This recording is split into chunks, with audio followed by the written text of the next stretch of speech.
Welcome. This is the Senior Safety Advice Podcast, and we are so glad that you've made it to a calmer corner of your day. Here, we focus on real solutions, practical help, and the kind of encouragement we could all use a little more of. So let's get to it. Hello, everyone. Welcome back to the Daily Senior Safety Advice Podcast. I'm Esther Kane, retired occupational therapist and a certified aging in place specialist.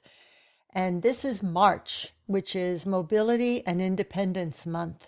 And in honor of that, today we're going to talk about why rest is just as important as movement.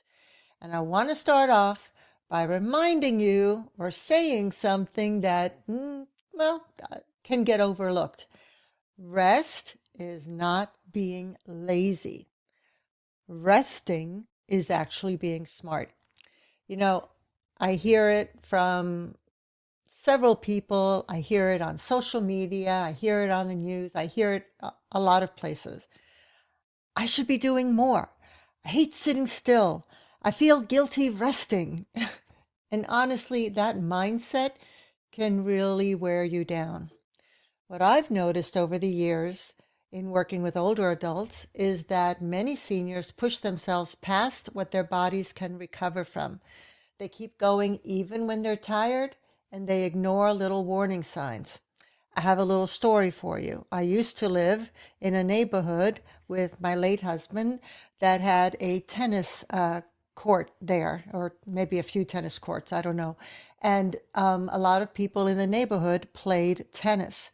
I would go to some events in the evening, and I would see people hobbling about or, bent over in pain or with some kind of brace or something on their leg, or sitting on the sofa with packs of ice on their shoulder or their elbow or their knee or their ankle.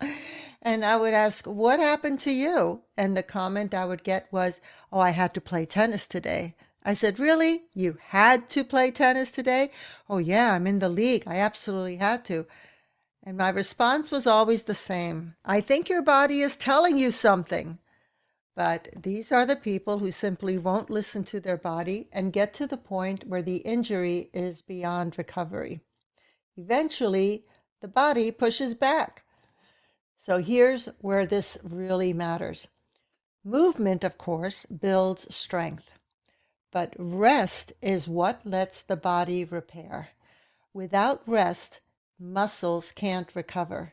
Joints stay irritated, your energy drops, your balance suffers, and that can quietly increase your fall risk. So let's talk this through like we're neighbors and friends talking to each other. When we move, muscles, of course, work. They get tiny little stresses. That's normal and that's healthy. But it's during rest that those stresses, those in your muscles, rebuild and get stronger. The same thing happens when with the nervous system. Movement wakes it up and rest calms it down. Both are needed. Moderation is always the key. What I see a lot is people who feel stiff or tired and think the answer is always more movement. And yeah, sometimes it is, but sometimes the body is actually asking for rest. And that's usually when soreness lingers, fatigue doesn't go away, or your balance feels off for no clear reason. And here's something that families don't always realize. Rest actually improves your safety. Now, I don't mean resting for 3 days in a row. I just mean moderation. Moderation is the key. When someone is overtired, reaction time slows, your focus drops, and steps get sloppy. And that's when trips and falls are more likely to happen. Rest helps the brain to reset. It sharpens attention, it steadies movement.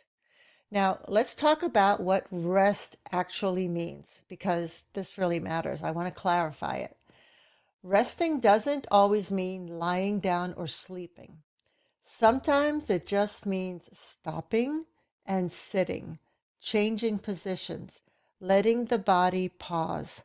A quiet few moments in a chair, feet up for a few minutes, eyes closed, That counts. 5, 10, 15 minutes. And rest can be built into the day, between chores, after a walk, before fatigue hits. And that's the big one. Resting works best when it happens before exhaustion. I have seen people feel so much better just by pacing themselves, doing a little activity and then resting, then do another little bit and then resting. That rhythm supports independence. Now, let's talk about the topic of rest and pain.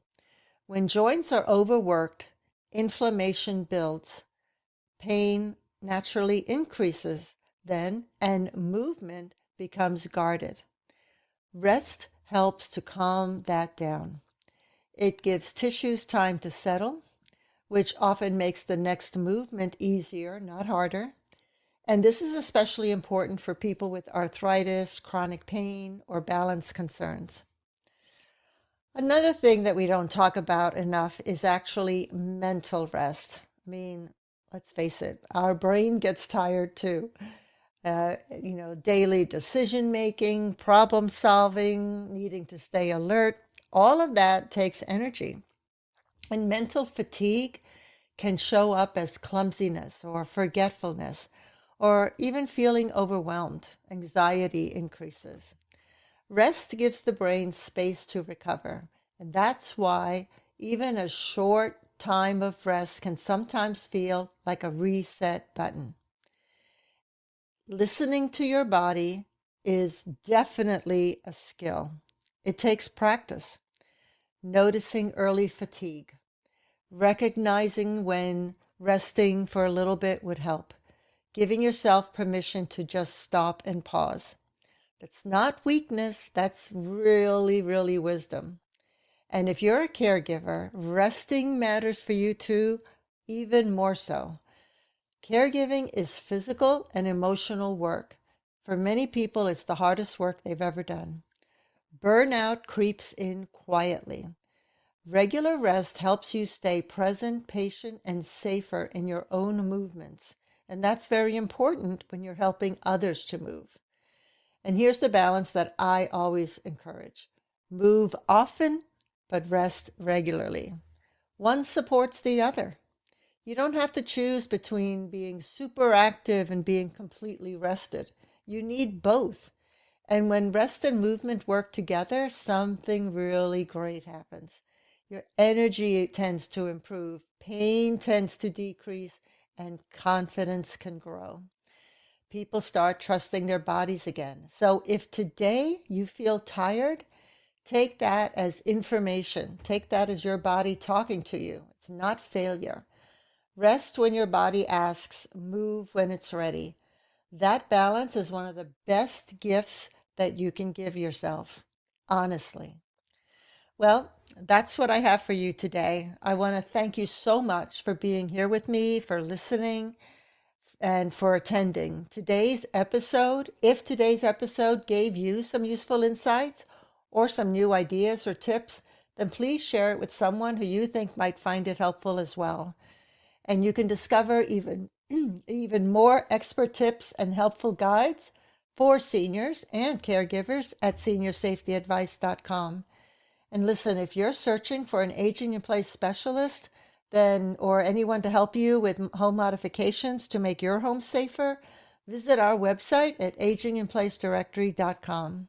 And come back tomorrow for even more useful tips, insights, and ideas right here on the Daily Senior Safety Advice Podcast. And hey, if you haven't yet subscribed to our YouTube channel or the podcast yet, please go ahead and do that right now. That really helps us to reach more people who could use this kind of support and information. So until next time, take care of yourself and the ones that you love. This podcast is part of our mission to help older adults live safely and independently. If you'd like to take the next step, visit aginginplacedirectory.com, where you'll find specialists, helpful resources, and inspiration to make every home your place to thrive.